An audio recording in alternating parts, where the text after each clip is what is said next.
can you believe that our journey started in October 2016, a year ago? I feel it's offered the partnerships an opportunity to co-learn. Yeah, for me it started with a breakfast in about March 2016. I didn't sign up, but in the months after that, weighed heavily on my heart.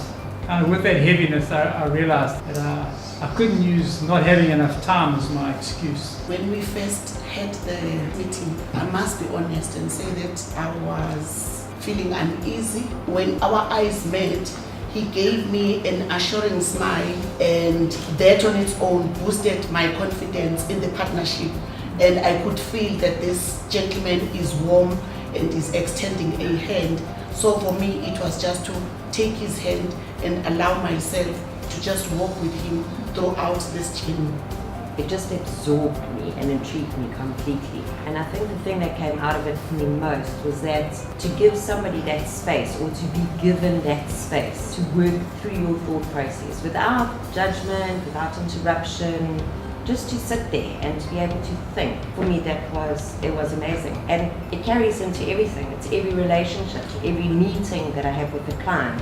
If you hold that and you use that, resolution comes all on its own. I realized that for the most part of my life, I've been approaching, or I've been showing up as an expert in a number of situations.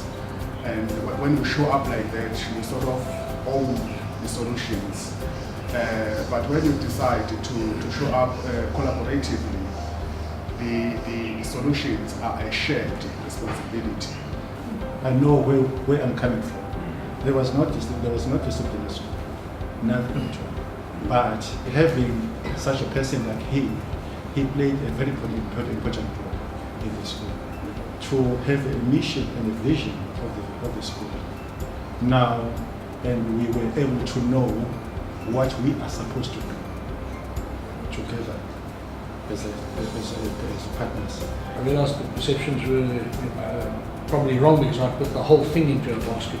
So we get to a school and we suddenly find this well organized, better than you see in any private school that you ever visit, operating under the most unpalatable situations, the education department not getting the backup. Somehow we've got to try and address this on a more global basis. They actually run a very incredibly hard day. They're motivated. I don't know how. If it was me, I would have given up long ago. So the perception is basically that the system's healthier than you believe, but only because of the individuals who have become the principals. The schools themselves are run by very competent people who have amazing dedication. We realized that there was a heck of a lot of work to be done. We've achieved quite a lot, not as much as we would have liked to have achieved. Like our young boys were chosen to guide the soccer team at Nedbank Final Cup of 2017. And we got 2 sets of soccer kits for the young boys and also for the bigger boys. And after that, a lot of things came out. The health lifestyle for the learners, they came to the school. There was the Nedbank clinic bus which stayed there at school almost for about 3 weeks, free of charge. That was a wonderful moment for the school. Just to see the dedication, they come from the business sector and they come with their skill, and we learn from them and we learn from us. There's so much that we have gained. I've never had a chance to meet the white to see me. So alone that was a challenge to me. For me to join PFP too as well, and to have one-on-one with Roy. He used to come to my school, so I had to make time for him to come to my office. So I had to delegate some of the duties that I was supposed to do to my school management team. And that's how I managed to be where I am today, to enjoy the fruit of being part of PFP. I think the looking back at our partnership, I think it was really founded on the principle of vulnerability. It gave us some room and space to touch all kinds of issues inside of our partnership. Leadership is my passion, but also what we did was we looked at what were the presenting challenges, and we used those to really kind of characterize our journey. It gave me the room to grow.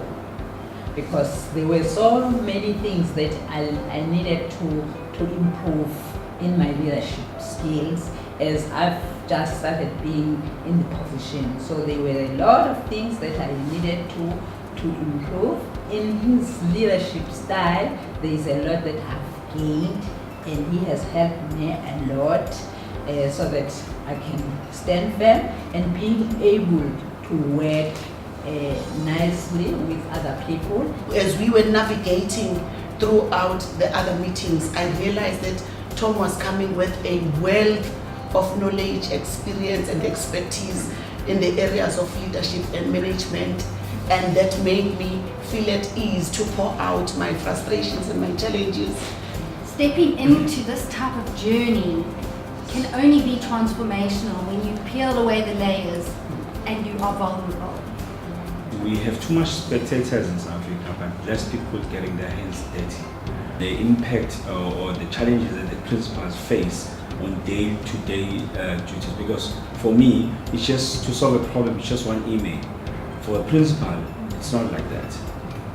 And to be accountable for 1,300 kids, and most half of them don't even have parents, some of them have challenges where they stay in squatter camps. In my assessment, I think 60% or more of our goals and plans has been achieved, and our marriage is not going to end yet. I got into this environment desiring, really excited about making a difference, out of my comfort zone, and I got scared. This is an environment that I'm going to work in now. There's no consequences. People come late, they go early, they teach badly. I look at the little kids and I look in their eyes, and they're no different to what I was like when I was in grade 3 or 4.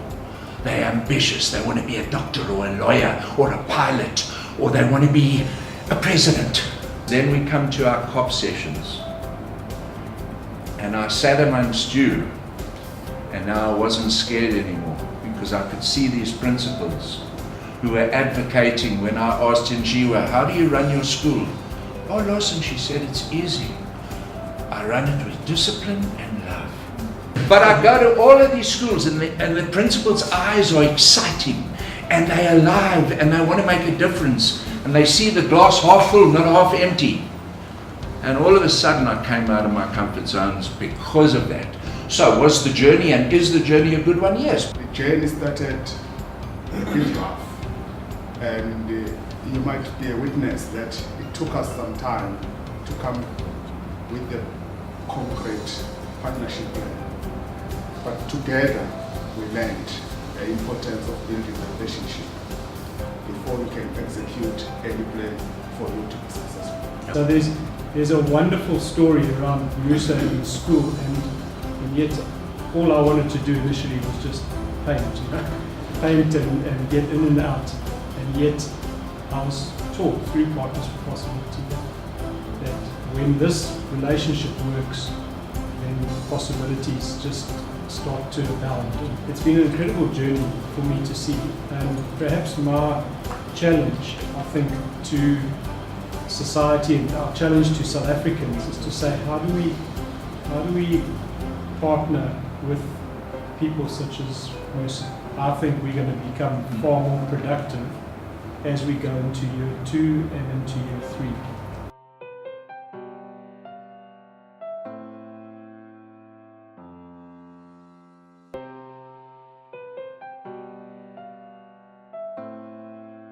Audio Jungle.